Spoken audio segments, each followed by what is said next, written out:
नमस्कार। नीट का एग्जाम विवादों में है। विवाद क्या है?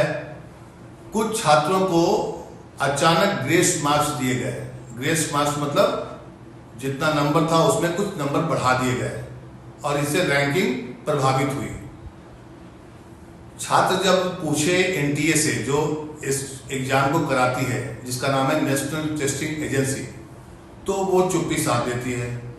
जब ये मामला सुप्रीम कोर्ट पहुंचता है तो सुप्रीम कोर्ट में जब सुनवाई होती है तो फिर नेशनल टेस्टिंग एजेंसी कहती है कि नहीं, ठीक है, हमसे गलती हुई है, हम इसका दोबारा एग्जाम कराएंगे। किसका दोबारा एग्जाम कराएंगे? उन छात्रों का जिसको एनटीए यानी नेशनल टेस्टिंग एजेंसी ने खुद ग्रेस मार्क्स दिए थे। ये ग्रेस मार्क्स क्यों दिए, किसने बोला, कब से ये प्रक्रिया अपनाई जा रही है, इस पर सवाल का जवाब किसी के पास नहीं। और जब छात्र का भविष्य अधर में लटक गया तो सरकार तब सामने आती है। मतलब 5-10 दिन से ये मामला चल रहा था, किसी सरकार को मतलब नहीं था। अब मंत्री जी आते हैं, कहते हैं कि नहीं, एनटीए जो काम कर रही है उसके पास बहुत बड़ी जिम्मेदारी है, इसलिए वो एनटीए का बखान कर रहे हैं।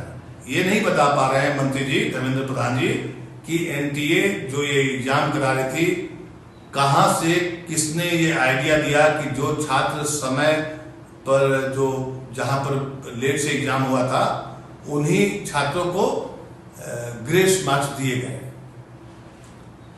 तो ये आइडिया कहां से आता है? इसके अलावा बिहार और झारखंड में जब ये एग्जाम हुआ था उसी दरमियान कुछ अभियुक्तों को पकड़ा गया था। किस लिए? पेपर लीक के मामले में।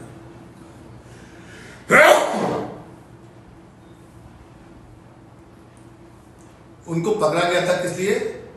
पेपर लीक हुआ था। किसका? इसी नीट एग्जाम का। और इस नीट एग्जाम के पेपर लीक को एनटीए खारिज कर चुकी थी कि नहीं, ऐसा पेपर लीक नहीं हुआ था। आप बिहार सरकार के एफआईआर को देखिए, उसमें जो पुलिस जांच कर रही है उसमें अभियुक्त बता रहे हैं कि हाँ, हमने पेपर आउट करके कई लोगों को पास कराया है और हमारा ये योजना था 3 से 32 लाख रुपए तक वो फीस लेते हैं। मतलब पूरा नीट का एग्जाम एनटीए का डायलॉग बाजी, बयानबाजी पूरी तरह से साजिश को बताता है, साजिश की ओर इशारा करता है। और मंत्री जी का बीच में आ जाना, बचाव करना एनटीए का, ये बताता है कि इस देश में छात्रों के भविष्य के साथ जो खिलवाड़ हो रहा है उससे सरकार को मतलब नहीं है। मोदी सरकार 3.0 जो बताया जा रहा है मीडिया में, और मीडिया की हालत देखिए, मीडिया इस खबर को वही बता रही है जो सुप्रीम कोर्ट में हो रहा है, जो सरकार बोल रही है। इसके अलावा ये बताने की जुगत में नहीं है या कोशिश नहीं कर रही मीडिया कि आखिर ये गड़बड़ी हुई कैसे, ग्रेस मार्क्स दिए कैसे गए, और ग्रेस मार्क्स जिनको दिए गए अब उनके जो दोबारा एग्जाम हो रहे हैं, वो बच्चे अगर ज्यादा मार्क्स ले आते हैं तो क्या इससे रैंकिंग पर असर नहीं पड़ेगा?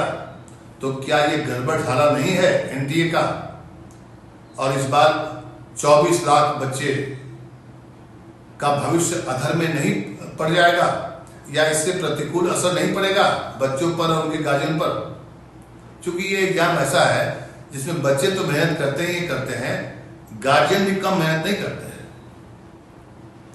तो आप इस खबर को देखिए, समझिए और पता करिए कि एनटीए की जो गड़बड़ी हुई है और जो ग्रेस मार्क्स देने का जो नया आइडिया आया, किसने दिया, क्यों दिया, और क्या ग्रेस मार्क्स के आड़ में कुछ गड़बड़ चल रहा है एनटीए में, इसकी जांच कौन करेगा? क्योंकि सुप्रीम कोर्ट तो जांच नहीं करेगा, वो तो फैसला दे दिया। क्योंकि ग्रेस मार्क्स का मामला आया था उसके पास, उसने ग्रेस मार्क्स वाले बच्चों को कहा कि दोबारा एग्जाम दीजिए।